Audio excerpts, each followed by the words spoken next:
Jour de match pour le CF Montréal, jour de match du côté de Hamilton, jour de match contre Forge, jour de match de championnat canadien.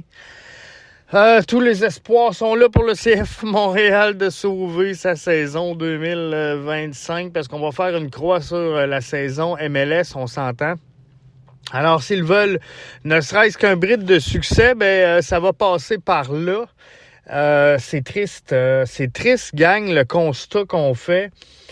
De se demander, est-ce qu'on va être compétitif face à Forge? Est-ce qu'on va démontrer, du vouloir, du cœur au ventre, un peu de grinta? On joue contre Forge. On devrait même pas, normalement, être dans un match serré. Puis je comprends que le ballon, là, il est rond, puis je veux pas négliger le niveau de la CPL, là, mais on s'entend, là. La CPL devrait être, à ce moment-ci, là, puis je vous parle pas dans 10 ans, dans 20 ans, là, au moment présent, en ce mardi matin de semaine de 4 jours, mardi le 20 mai, la CPL devrait être une coche en bas de la MLS. Ce qui fait qu'on devrait même pas avoir de questions à savoir est-ce que le CF Montréal va gagner ce soir. Et savez-vous quoi? J'ai une interrogation. Je suis pas certain qu'on va y arriver. Alors ça, c'est triste. C'est un triste constat que lorsque tu as un club MLS et que tu sais pas si tu vas être en mesure de te battre contre un club de CPL ce soir, c'est un triste constat que tu dois dresser.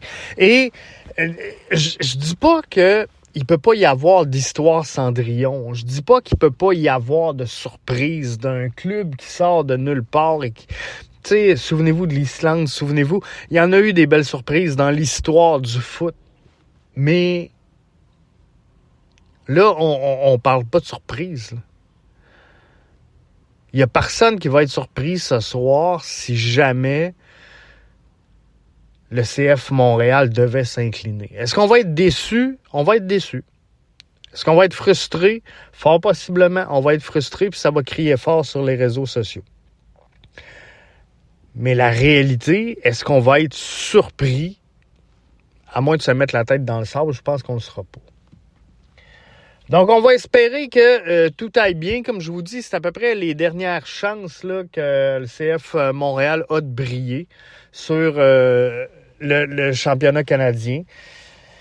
Je pense que les fans méritent un peu de réjouissance. On va prendre tout ce qui passe dans les circonstances. Et on est en train de briser quelque chose, là.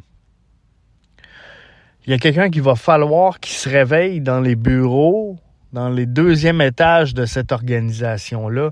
Le silence de Gabriel Gervais est insoutenable présentement. Il doit absolument s'adresser aux médias, aux partisans, je dirais, par l'entremise des médias.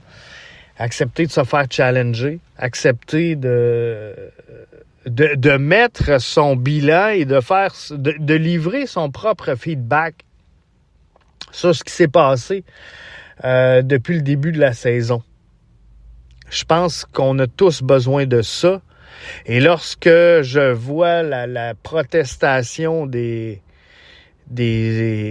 collectif qui tourne le dos aux joueurs avec tout ce qui vient avec, quand je vois les 1642 abandonner leur section, qui était en meeting, je pense, hier soir. Si c'est pas hier soir, c'est ce soir, là, mais il y avait une grosse réunion au sommet chez les 1642 là, pour voir c'était quoi la suite des choses. Et ils ont fait parvenir un communiqué. Ils ont transmis un communiqué via les voies publiques et sans dit long. Sans dit long si il y a des fans qui sont réellement supporters, qui sont réellement rangés derrière cette formation-là, c'est bien les 1642. Donc, à partir du moment où eux abandonnent leur section en cours de match, moi, je pense que tu dois avoir une remise en question assez claire. assez clair. Ou, du moins, je parle pas de remise en question. C'est pas vrai. Moi, je suis à l'aise avec le projet. Mais il y a un os dans le ballonnet. Il y a quelque chose qui tourne pas rond. Faut juste l'adresser. Faut l'adresser, faut l'expliquer. Si tu t'es trompé, ben regarde, tu prends le micro, tu t'excuses, tu dis on pensait que c'était ça, que c'était, mais c'était pas ça que c'était. Mais adresse-toi à ton public.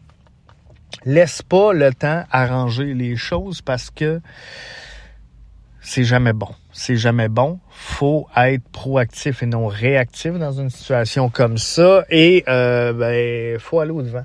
Faut aller au-devant. Donc, sors, assume et explique c'est quoi le plan. Détermine c'est quoi le plan, c'est quoi les prochaines étapes, qu'est-ce qui s'en vient pour cette organisation-là. Et est-ce qu'on change pas le projet, mais l'ambition ou l'objectif de 2025. Est-ce qu'on repart sur quelque chose de nouveau pour 2026 à partir de ce moment-ci? Bref, tu dois absolument donner une explication. Parce que là, on voit un club qui joue sans aucune passion, un club qui accepte la défaite, et ça, dans une compétition de haut niveau, d'accepter la défaite, c'est jamais bon. Il y a des joueurs sur la planète foot qui, même à l'entraînement, n'acceptent pas la défaite, n'acceptent pas de perdre dans un atelier, n'acceptent pas que ses coéquipiers joue dans le gazon plutôt que joue au soccer pendant les entraînements. Il y a des gars de soccer qui sont là pour gagner et qui n'ont qu'un mot en tête, c'est victoire. Et ça, visiblement, on ne l'a pas présentement. Non seulement on ne l'a pas, mais on n'a pas le sentiment d'urgence, on n'a pas le sentiment de fierté. Bref, il y a de quoi de casser. Il y a de quoi de casser présentement dans cette organisation-là. Faut juste l'adresser. Le public est là, le public est prêt à écouter, est prêt à soutenir. On veut juste savoir où est-ce qu'on s'en va. On vous dit pas de transformer cette formation-là de A à Z demain matin. On veut juste savoir à quoi s'attendre et vers où on s'en va. Alors, de grâce, que ce soit Gabriel Gervais, que ce soit les frères Saputo, que ce soit le père Saputo, name it, on veut parler à quelqu'un qui a plus de pouvoir décisionnel que Marco Donadel.